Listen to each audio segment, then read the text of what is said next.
Welcome back to the 35th episode of Power and Possibilities. And I want to start off by giving a shout out to Maria Alejandra last week for stepping in and being my guest host and keeping the conversations going and keeping the energy and just spirit of my vision for this show. So much love, much gratitude to Maria Alejandra. I love you. And don't be surprised if you see her back again. So I'm sharing that because I wanted to also let you guys know where I was last week. Because I don't know about you, but, after, we're in coronavirus, we were quarantining, then Black Lives Matter, our movement starts to elevate and escalate. And now cities and towns are reopening at different paces. And it's summertime. For those of us on the East Coast, we really, really, really look forward to this time of year. And so just a lot of, a bunch of things showing up at the same time. And what I started to notice is that I hit my bandwidth. And so before I go into that, because that's one of the things that I want to share today, you'll know that I am here by myself today. And that was a choice because I wanted to kind of reset and reground for where I've been with this show, where I am right now, and where this show is going. So we'll talk about that a little bit later too.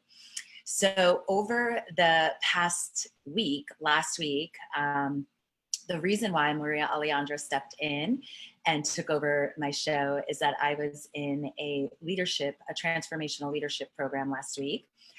So for those of you who know that I travel to San Diego quite often to staff this incredible experience, which for the past 45 years, it's been in person.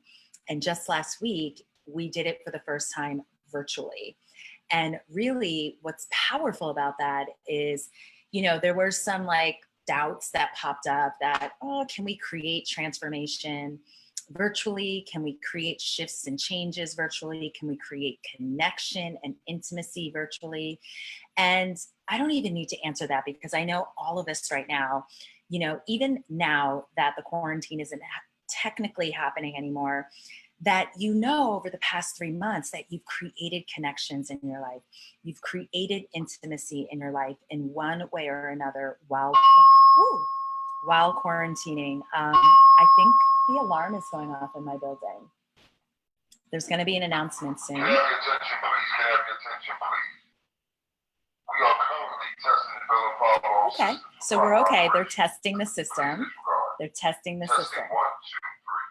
Awesome. Have your attention, please. Have your attention, please. We are currently testing. Right? Isn't it awesome to live in a building where they have such a sophisticated system? It's only a test. Yeah. I repeat, It's only a test. So, and the show goes on. So as I was saying that, that's where I was last week. And that experience is about 14 hours a day. And this time around, I'm leading the staff in that experience, which is more than 14 hours a day. So I wanted to be able to give fully to the over 70 people who showed up to experience transformation. And I was committed to my vision of the show continuing. So that's where I was this week. I had back in on Friday, part 2 of this transformational leadership program starts on Friday. So those of you in my personal life, I will be off the grid Friday through Monday, but just know I am here with you in spirit. So today I wanted to also share something that has been on my heart and my mind for a while, which is bandwidth. So I wanted to start with that because what I started to notice last week, even as I was gearing up to hold space in this big, intense, profound way, is that I realized I hit my bandwidth before that. And some of you might consider that your boundaries. Some of you might consider that your capacity. Some of us talk about our plate being full or just having too much to do, not enough time. So I love the word bandwidth because that really kind of neutralizes what's going on. Because sometimes when we are at that moment, we tend to get reactive, or we let the emotions take over of what's going on. And in the spirit of this show, Power and Possibilities, when I think of the word bandwidth, I think of choice. And like, it's just something that's happening. And I also have a choice to tap out or to slow down, whatever that looks like in the moment. And for me, I started to realize I just didn't want to have any more conversations. Like, I was just like, and people call me all the time. People Zoom. I go out and have meals now with people. I've been going on walks with people this whole entire time. And so I'm an introvert and I'm a people person. So it's kind of like, imagine that. But this bandwidth piece, really, really was important for me to share today, because especially as we're moving through coronavirus, we're shifting again with the information and the new cases and just everything that's going on. And Black Lives Matter and just racism, social justice, equity is still like, the conversations are high, the information is coming in, and I love all of it. So for those of you who know me well, you know that I advocate, I use my voice, I speak up, and I don't just use my voice. I'm in committed action, making a difference, making some sort of contribution any way I can. And, that's just been something that's always been inside of me. And, part of me believes that, this is a contract that I made with the universe before I was here, that I was here to, be a disruptor, that I'm here to speak up for those who do not feel safe or empowered to speak up, for those who are no longer here to speak up. And I also feel that it had a lot to do with the way I was raised. I grew up in domestic violence. There was extreme violence. Ooh, sorry, as I say that. So my alarm is gonna go off a little bit. Let me know for those watching live, can you hear what I'm saying right now on top of that? It's gonna go off for a couple more rounds of that. So that is, if you're just logging in, it's just a test. My building is safe, I am safe. They are doing a test on the system. It just so happens they're testing it as I'm going live, and I'm committed to being live. So we're gonna hear the siren a couple more times and then we'll be done. So, and here comes the siren again. Like, I know this. Everything's okay. I'm okay. They're testing the system. Okay. So I also believe the way, there was a lot going on in my household where I felt unsafe. My mom was 100% unsafe. So I think what developed inside of me was like this confidence and this complete energy of I get to protect, I get to use my voice, I get to use my being to intervene and to cause change. So I won't get too much into that. Here we go. And it's one more round after that. If you're just tuning in, my alarm is going off in my building. I am safe. They are just testing the system. Thank you everyone who is live with me and being patient through this, because this is life and this is what goes on. So everything is okay in my building. They're just testing the system. They're testing the system. So it's gonna go off one more time and then we're complete. So it's just my system. Yep. Yep, this is the final alarm. And let me know, does anybody else's building have this sophisticated system? So like if something was going on in your building, you would get this loud disruption in your unit. Like, this is amazing. Like, I love my building so much. So this is the last one. So as I was saying, so as I noticed over the past 2 weeks that I hit my bandwidth, and my bandwidth on multiple levels, my bandwidth with, just time and energy. So time, the actual like 24 hours a day. And then my energy with like, do I have, oh, I counted wrong. So this might be the last one. Thank you again for your bandwidth. Thank you. So, and then I noticed my energy just being at this piece of like, wow, I'm exhausted earlier in the days than I normally am.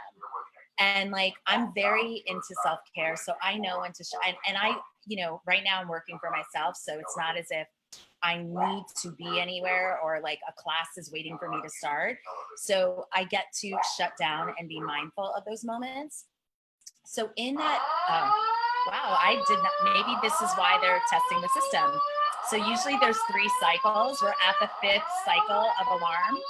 So this is good for me to know that I know how long the new cycle is. So also the bandwidth piece for me was the fact that the information and the experiences we've been going through during 2020 are not light. They're not light, they're not easy, they're not like matter of fact experiences that we're going through. So it's like as 2020, we're in an election year. So just we already know election years. Wow, that's cycle 6. Cycle 6. We are not joking around in my building. Thank you again for your patience. So we're in an election year. So we already know everything gets a little extra heightened in an election year. Then we go right into coronavirus. And not only just coronavirus, we then go into a quarantine, which, most of us thought it was going to be 2 weeks. And it lasted over 2 months for a lot of us. And some people who are in, compromised immune system are still in it. They're quarantined indefinitely. So this is 7. Thank you again for being here. So with that, so as we're in, coronavirus, as we're quarantining, it just, that in and of itself creates. Imagine all the things, or not imagine, if you just take a moment and reflect back to all the things that you thought about, all the things you shifted in your life, all the things that you held space for or had your family and friends hold space for as well, as we all collectively, dropped into fear, got worried, and then also shifted out of that to know that, there are possibilities that we can, this is just going on. I didn't realize how long this is going on. We're just going to keep going through it. Great. I think we're at number 9. Is anyone counting? I think we're at number 9. Yeah. Okay. So then as we're in like the information flying around, the new cases coming in, medical information just being like, all over the place, people dying from this, people being afraid from this, being unsure of like, can I go here? Can I do this? And then all of a sudden, the Amy Cooper situation and George Floyd situation hits, and now we're in a civil and social, heightened, elevated, intense experience. And for those of you who've been paying attention your entire life, this should not be a surprise. This should not be a surprise. Coronavirus should not be a surprise. And what we're going through right now with civil rights should not be a surprise right now. If this is surprising to you, it might mean you might not have been paying attention over the years, over the decades, or you've created some small silo that you've been living in, like a small bubble, and that's okay. But for most of us that have been in our consciousness, been paying attention to what's going on with the earth, what's going on with the world, what's going on with humanity, none of this is surprising. It's not great. We're not like, yay, we're right, this arrived. Like none of us predicted this. So I want to be clear, none of us predicted this yet. It's not surprising. And for a lot of people, coronavirus and the civil rights movement we're going through right now can seem like it sucks. Like, when is this all going to be over? When are we going to go back to normal? And I'm sure you've heard this by now. We are not going back to normal. We are not, we are not going back anywhere. So even that notion of normal just it's not a really empowering space to be in, because normal means there is an abnormal, and it has a lot of like judgment and uncertainty in it. And for those of you that are just joining live, my building is going through the whole sound up here, but I'm committed to keeping on going because I do have my next appointment right after this. So with that, as we built with, like, we're in an election year, coronavirus hits, then we're quarantined, then the civil rights movement just like electrifies. So notice how you might be at your bandwidth right now. And notice, if you're feeling like, well, I got to do this, I got to do that, I got to do this, I got to do that. Just notice that energy, and also notice what your bandwidth is. Because I know how I tend to operate. I tend to want to do it all, create it all, get involved in it all, support it all. Yet when I'm in that kind of energy, I know I don't get anything completed. I don't create any results, and I don't really shift or move anything in my life. So that's the space that I was in over the last 2 weeks with bandwidth, just knowing like, whoa, I was going real stretchy. Like, if you think of that, there it is again. If you think of the slingshot just being pulled back way far, yes, there's more space as you, okay, now we're having another announcement. Kids are amazing. Yeah, beautiful. So, and just notice, like, as you pull back that slingshot, like, think about it. There's a lot of space. You think and believe like, well, I'm doing more, I'm adding more value, I'm being a contribution. Yet we know there's a point where it stops, and then it pushes us really strongly back the other way.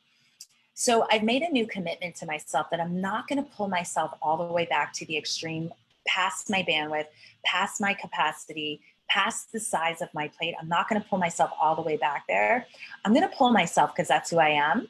I'm always going to stretch myself, but I'm not going to go beyond my bandwidth or my capacity, because what I've noticed is I don't have much to give back there. And the further back you go, it pushes you way further out into a space that you may not be able to cause, create, or operate in, because it's new times 10. Like, it pushes you too, for my experience, the way I interpret it is that it pushes me too far into a new experience where I'm like, whoa, I don't like any of this. It's scary, or I don't understand it. I got to go back. So just stretching yourself a little bit past that point to go a little bit forward at a time. And that's really how progress is made. And my mentors, where I became officially certified and trained as a coach at Health Coach Institute, Stacey Morgenstern and Carrie, oh my God, I don't know why her name is escaping me right now, but they always share with us, small hinges swing big doors. And those big doors are progress. And in the small hinges, it doesn't take like this big thing. So the bandwidth piece is really resonating with me right now in a big. Carrie Peters, I don't know, maybe that's my 45-year-oldness just coming in, but Carrie Peters, love you, by the way. So then the next piece I wanted to talk about, which is where I'm going. So the bandwidth piece is where I was, and the next piece about trauma is where I am and where I'm about to go this week. So for those of you who've been following the show and have been following me and been in relationship with me, you know I have been all over this book, like white on rice, as people would say. Like, I've been all over this book. And specifically, Dr. Valerie Rain, who wrote the book, The Patriarchy Stress Disorder, it could not be a more timely piece of work. So if you have not ordered it yet, if you have not read the complimentary free first chapter on her site for free, please run and do that, because I am about to embark on a 1-year journey with her to explore all of my trauma. And for those of you who could see how trauma is written in the description here, you see capital T trauma and lowercase t trauma. And I just want to read to you again. I've done this before on the show when Tam and I were on, before we went into Dr. Valerie's three-day retreat. But trauma, just trauma in general, is defined as any experience that made you feel unsafe in your fullest authentic expression and led to developing trauma adaptations to keep you safe. So I'm going on a 1-year journey to explore trauma And just to give you a little context, the capital T trauma that Dr. Rain explores in her work and creates healing and awareness around in her work, the capital T traumas are the big things that have happened in our life: war, violence, death, murder, rape, loss of a child, loss of our job, loss of our home. Like, big major things are capital T trauma.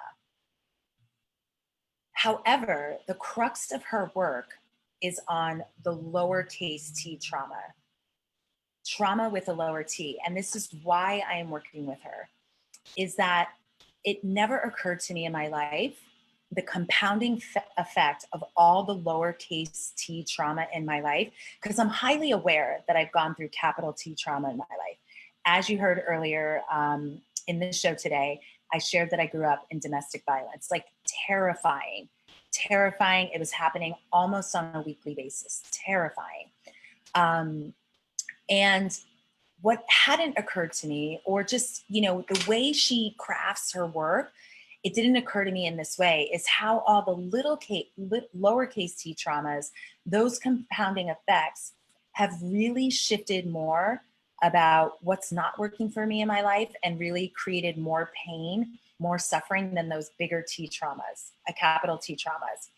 So the lowercase t traumas are insults, anything that made you feel like you're not good enough, smart enough, tall enough. I want to grab it exactly from her book, and don't think I picked the spot or marked the spot where she talks about the lowercase t. But the lowercase t trauma, let's see, did I find it anywhere? So the lowercase t trauma is just, oh yeah, here it is.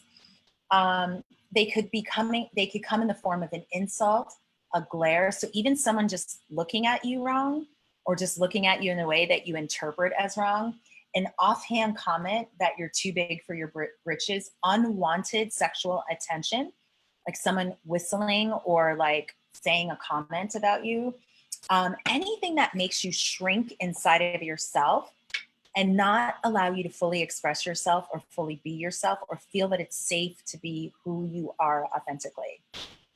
And that's the journey I'm going on starting tomorrow for a year. I'm going to be working with her and just really going deep, digging down into all of my courage, all of my vulnerability, down into those raw, painful spots, getting down to the source of all of my trauma, because I'm committed to healing it. I'm committed to healing all of the trauma, uppercase T trauma, all the lowercase t trauma in my life. And I know it's not going to be easy. And what a powerful time to embark on this journey. Like, this is such, there's never like a right time or the best time to go on any journey of healing or transformation, yet I cannot think of a better time. And I used to have this story of, I wish I would have done this work sooner. I wish I would have found transformation sooner. I wish I would have found Dr. Valerie sooner. Yet, those of you that are connected with the universe and are really connected with human beings, we all know that everything happened in our life for a reason and is like divinely designed for who we are and what we're here to cause and create, which is just, So with that piece, moving forward was the final thing that I wanted to talk about today, because in my heart, in my vision, I've shared this a bunch of times on Facebook, on Instagram. In my heart, in my vision is that we move forward and that we do not move on. And what I mean by that is, we specifically in this country, we have the tendency to move on from the big things that happen in life, from mass shootings, from global warming, from children and families living in detention centers and in cages, from racism, social injustice, systematic oppression.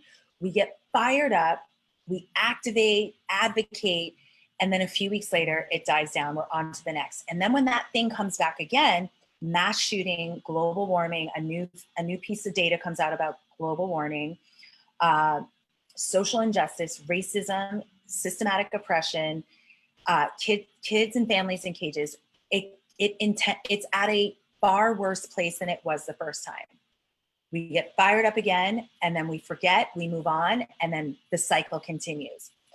And coronavirus, Amy Cooper, George Floyd, what's going on out there in the world has got to be the tipping point for all of us. It has got to be the final time that we get fired up, charged up, collective energy, sharing information, taking actions, donating our time, donating our money. This gets to be the final time. Because if we move on from this, I can guarantee you whatever's coming next is going to be far more inconvenience than what's going on outside right now, far more inconvenient than what's going on with coronavirus. It's going to get way worse if we move on. And that's why I wanted to start with bandwidth, because some of us are at our bandwidth and we get to rest. We get to take a break. We get to breathe. We get to meditate. We get to shift our energy. We get to go do something joyful. We get to go play for a moment and then come right back.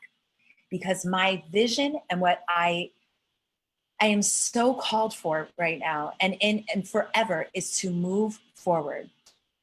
We cannot move on from this, from coronavirus. We cannot move on from this civil rights movement that's going on right now. We have got to move forward. All of us get to move forward. And it's a collective, just like the quarantine. It only works when we all did it. It only works when we're all enrolled and being a collective, a community, a tribe, a family, because that's who we are, human beings. Human beings, we are a family. We are a collective. Yes, we come in different packages. We come in all shapes and forms and sizes, yet we are all collectively human beings. And we cannot ignore history. We cannot say that happened so long ago, or the facts don't line up, or that wasn't me, or I'm not immune, I'm okay, I'm not going to get it, or I'm safe. I know if I get it, I'll survive. It's like we get to collectively stand as one and move forward from this. So it takes bandwidth. It takes knowing what your bandwidth is and knowing when you get to pause when you're at that bandwidth point so that you can reload, recalibrate, rejuvenate, whatever that is. And in some cases, for most of us, reinvent yourself. A lot of us are reinventing ourselves right now because who we were up until coronavirus and the civil rights movement that's going on right now was not working, which is why coronavirus and the civil rights movement is up in arms again, because we were okay and committed to moving on rather than moving forward. So my question for everyone is, do you know what your bandwidth is? Are you intimate and connected with what your bandwidth is? You know how far is too far? And are you committed to not going all the way past your bandwidth? Knowing I get to stop right here. I get to pause for a minute. Because there's also a thing with school. School only goes, 8-9 months out of the year, and then they get off. They have the summer off to recalibrate. So I know a lot of you are jumping in, you're learning things, you're educating yourself. And this stuff is not light material where we're going right now.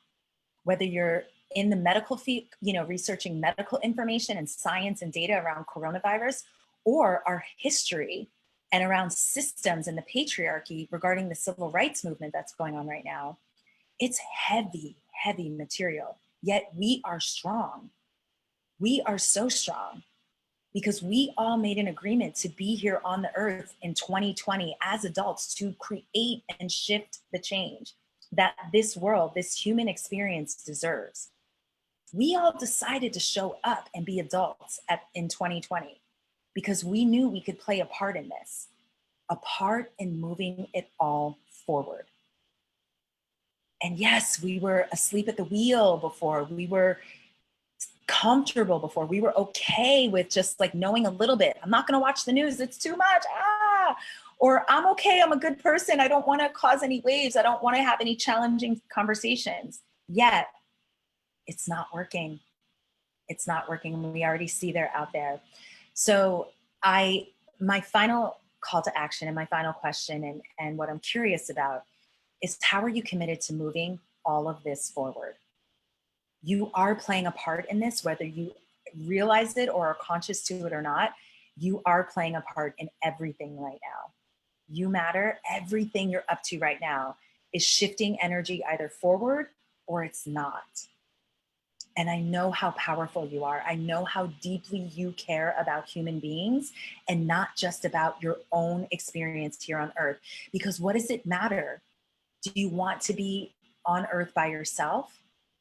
And I was just watching a TV show last night where, and I'm going to paraphrase, that one of the characters said, I'd rather be generous with my time, my effort, and my resources than die on this earth alone.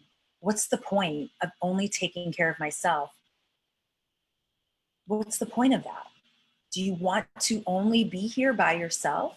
We already know how awful it is to isolate as human beings. So notice if you're only interested in taking care of yourself, and notice what the possibility is when you focus out and now understand you are collectively a part of the fabric of human beings, the human race. You are playing a part in how we all move forward in this, and how powerful is that, and how many possibilities are in that. So I'm going to sign off for today. And I wanted to thank you guys for being so patient through the 9 alarm, test alarms that just went on in my background. I want to thank you for staying all the way through to the end of this. And I want to just share that I will no longer be coming live on Thursdays. So that experience I'm going through to explore my trauma is happening every Thursday between 4 and 5 Eastern Standard Time. So I will not be available. And we're going in about trauma. So I will be doing deep reflections, deep meditation, deep healing work on those days. And so I will no longer be coming live on Power and Possibilities for Thursday. And starting next week, I am bringing Power and Possibilities on Tuesdays live at 4 p.m. Eastern Standard Time because of another commitment that I have, an ongoing commitment that conflicts with the 4:30 time. So I thank each and every one of you for standing with me in your power, standing with me in all the possibilities that are out there available for us, and being who you are authentically. I love you guys, and I'll see you next Tuesday.